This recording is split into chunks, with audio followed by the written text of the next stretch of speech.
Hello and welcome to अपना sir. आज की वीडियो में हम डिस्कस करने वाले चार्ट्स के बारे में, जो कि एक बेसिक सा टॉपिक है बट बहुत ज़्यादा इम्पॉर्टेंट है। यहाँ तक डैशबोर्ड्स का सवाल है और आपके रिसर्च पेपर्स में अगर डेटा की रिप्रेजेंटेशन करनी होगी तो हम majority of the times Excel से चार्ट्स और ग्राफ्स बना के अपनी पेपर्स में ऐड करते हैं। तो आज समझते हैं हम डेटा से हम चार्ट कैसे क्रिएट करते हैं। तो उसके लिए यहाँ पे हमने एक डेटा लिया हुआ है, सेल्स का डेटा है। लैपटॉप, मोबाइल फ़ोन और स्पीकर की सेल्स है कॉरस्पॉन्डिंग टू मंथ्स, लाइक जनवरी से लेके जून तक हर मंथ की सेल्स तीनों प्रोडक्ट्स की यहाँ पे हम डेटा में ले रहे हैं। अब इस चीज़ को हमें रिप्रेजेंट चार्ट्स की मदद से करना है। तो उस चीज़ के लिए हम क्या करेंगे, हम सारा डेटा जो है वो सिलेक्ट करेंगे। कहीं पे भी डेटा पे सिलेक्ट करके कंट्रोल ए से सारा डेटा सिलेक्ट किया और फिर हम जाएंगे इंसर्ट टैब में। इंसर्ट टैब में यहाँ पे चार्ट्स वाला ग्रुप है। अब चार्ट्स ग्रुप में हमारे पास बहुत टाइप के चार्ट्स अवेलेबल है। फर्स्ट आता है हमारे पास रिकमेंडेड चार्ट। अब रिकमेंडेड चार्ट क्या होता है, जो भी डेटा सेट में हम डील कर रहे हैं, जो डेटा हमने सेलेक्ट किया हुआ है, एक्सेल ऑटोमेटिकली उस डेटा को एनालाइज कर रहा है और एनालाइज करके कुछ चार्ट्स रिकमेंड करता है कि इस डेटा के बेस पे ये चार्ट जो है हम बेसिकली बना सकते हैं। अगर मैं इस पर क्लिक करके आपको दिखाऊं, यहाँ पे कुछ चार्ट्स हमें देखने को मिल रहे हैं। ये बेसिकली एक्सेल डेटा को एनालाइज करके रिकमेंड कर रहा है कि आपके करंट डेटा के बेस पे ये चार्ट जो है ये बन सकते हैं। फिर आता है हमारे पास कॉलम चार्ट। अब कॉलम चार्ट पे जो ही मैं इस ड्रॉप डाउन पे क्लिक करूंगा, हमारे पास दो तरह के चार्ट्स आते हैं। 2D कॉलम चार्ट आता है, 3D कॉलम चार्ट आता है, 2D बार चार्ट आता है और 3D बार चार्ट आता है।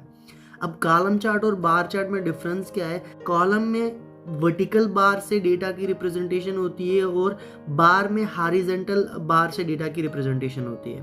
अब 2D कॉलम में भी हमारे पास तीन टाइप के चार्ट्स आते हैं। फर्स्ट आता है हमारे पास क्लस्टर्ड चार्ट। अब क्लस्टर्ड चार्ट में क्या होता है, हर एक प्रोडक्ट के लिए डिफरेंट बार से हमें डेटा रिप्रेजेंट होगा।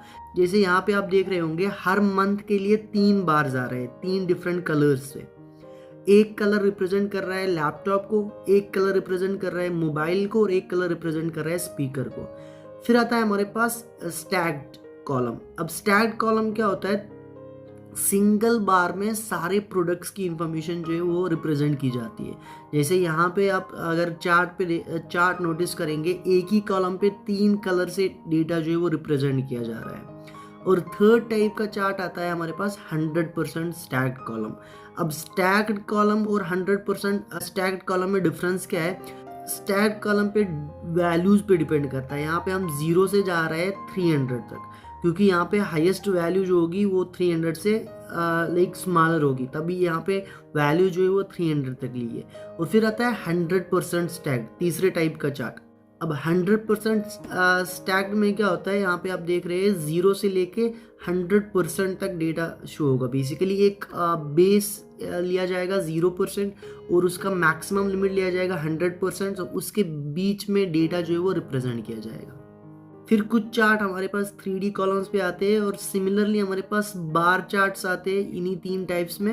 अब इनमें से कोई भी एक चार्ट हम यहाँ से सेलेक्ट करेंगे तो वो रिप्रेजेंट हो जाएगा। लेट्स से हम क्लस्टर्ड कॉलम के साथ जाएंगे और जो मैंने क्लिक किया, यहाँ पे आप देख रहे हैं इसी इंफॉर्मेशन के बेस पे चार्ट जो है वो बन के आ रहा है। अब अगर आप नोटिस करेंगे ये चार्ट बन कैसे रहा है, मैं इसको थोड़ा ड्रैग करता हूँ ताकि हम समझ पाए ये चार्ट बेसिकली बन कैसे रहा है।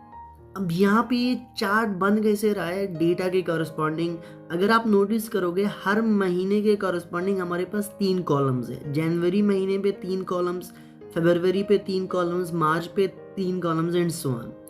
अब ये 3 कॉलम्स क्यों है, क्योंकि 3 प्रोडक्ट्स से हम डील कर रहे हैं। लैपटॉप के कॉरस्पॉन्डिंग एक कलर का कॉलम होगा, मोबाइल के करस्पॉन्डिंग एक कलर का कॉलम होगा और स्पीकर के करस्पॉन्डिंग एक कलर का कॉलम होगा। अब यहाँ पे फर्स्ट कलर जो है वो रिप्रेजेंट कर रहा है लैपटॉप, यहाँ पे आप देख सकते हैं। सेकंड कलर से हमारा रिप्रेजेंट हो रहा है मोबाइल फोन और थर्ड कलर से रिप्रेजेंट हो रहा है हमारा स्पीकर। अब फर्स्ट कॉलम की जो हाइट है वो समवेयर 0 और 20 के बीच में। अब इसका रीज़न क्या है, क्योंकि लैपटॉप की वैल्यू 8 है यहाँ पे डेटा पे, इसीलिए ये रिप्रेजेंट किया जा रहा है 0 और 20 के बीच में। सिमिलरली मोबाइल फ़ोन का जो कॉलम है उसकी हाइट समवेयर बिटवीन 140 एंड 160 है, क्योंकि मोबाइल की वैल्यू जो हमारे पास डेटा पे पड़ी है वो है 150। सेम वे स्पीकर की वैल्यू जो है वो एग्जैक्ट 80 यहाँ पे टच हो रही है, और यहाँ पे हम डेटा अगर नोटिस करेंगे डेटा पे भी हमारे पास सेम वो 80 का वैल्यू पड़ा है। इसी तरह बाकी डेटा एनालाइज करके सारा चार्ट जो है बेसिकली वो यहाँ पे इंफॉर्मेशन जो है शो कर रहा है।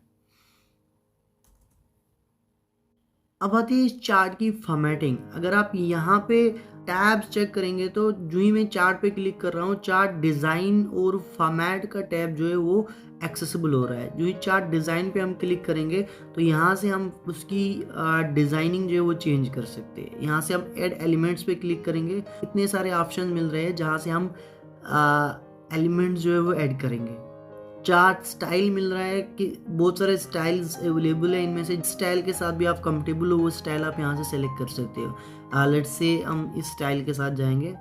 अब यहाँ पे अगर आप चार्ट नोटिस कर रहे हैं, हर महीने के करस्पॉन्डिंग 3 कॉलम्स है, क्योंकि 3 प्रोडक्ट्स से वो रिप्रेजेंट हो रहा है। तो रोज पे बेसिकली प्रोडक्ट्स लिए गए और कॉलम पे उनके करस्पॉन्डिंग वैल्यूज। अगर मैं उनको यहाँ से स्विच करूँ, स्विच रो / कॉलम्स, तो आप यहाँ पे देख रहे हैं अब हमारे कॉलम्स पे प्रोडक्ट चला गया, लैपटॉप, मोबाइल और स्पीकर, और हमारे रोज पे मंथ्स आ गए, जनवरी, फरवरी एंड सो ऑन।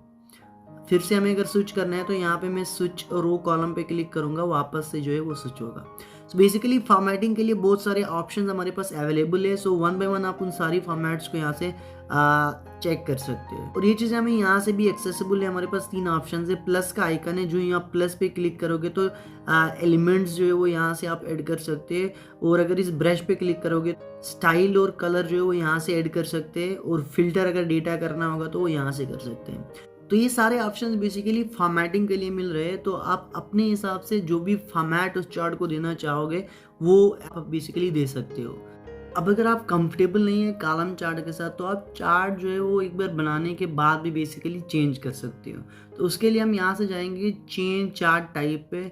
इस पर जो ही क्लिक करेंगे हम रीडायरेक्ट होंगे इस चेंज चार्ट टाइप वाली विंडो पे, जहाँ पे सारे चार्ट, जितने भी चार्ट्स एक्सेल पे अवेलेबल है वो सारे चार्ट्स का एक्सेस हमें मिल जाएगा।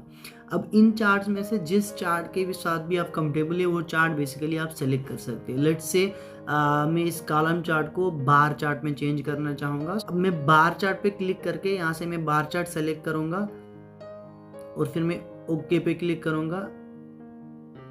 ये कॉलम चार्ट से बेसिकली बार चार्ट पे चेंज हो जाएगा। सिमिलरली अगर आप किसी और चार्ट पे चेंज करना चाहेंगे, आप पहले चार्ट सेलेक्ट करेंगे, उसके बाद चेंज चार्ट टाइप पे क्लिक करेंगे, फिर यहाँ से जो भी चार्ट के साथ आप कंफर्टेबल है वो चार्ट सेलेक्ट करेंगे। लेट्स से वापस से अगर इसको कॉलम पे हम चेंज करना चाहें तो हम कॉलम सेलेक्ट करके यहाँ पे ओके करेंगे, तो ये बेसिकली बार चार्ट जो है वो वापस से कॉलम चार्ट पे स्विच होगा। तो ये था एक बेसिक सा डिमॉन्स्ट्रेशन था कि चार्ट्स कैसे बनते हैं। आई होप आपको समझ आया होगा। आने वाले वीडियोस पे हम देखेंगे कि एडवांस चार्ट्स कैसे बनते हैं, एक से ज़्यादा चार्ट्स कंबाइन कैसे होते हैं। आज के लिए रखते इतना ही, मिलते हैं फिर अगली वीडियो में अगले टॉपिक के साथ। तब तक के लिए ध्यान रखें अपना। अगर इस वीडियो से आपकी नॉलेज पे इजाफा हुआ है तो सब्सक्राइब करें चैनल को, और बेल आइकन प्रेस करना ना भूलें ताकि नए वीडियोस की नोटिफिकेशन आपको मिलती रहे।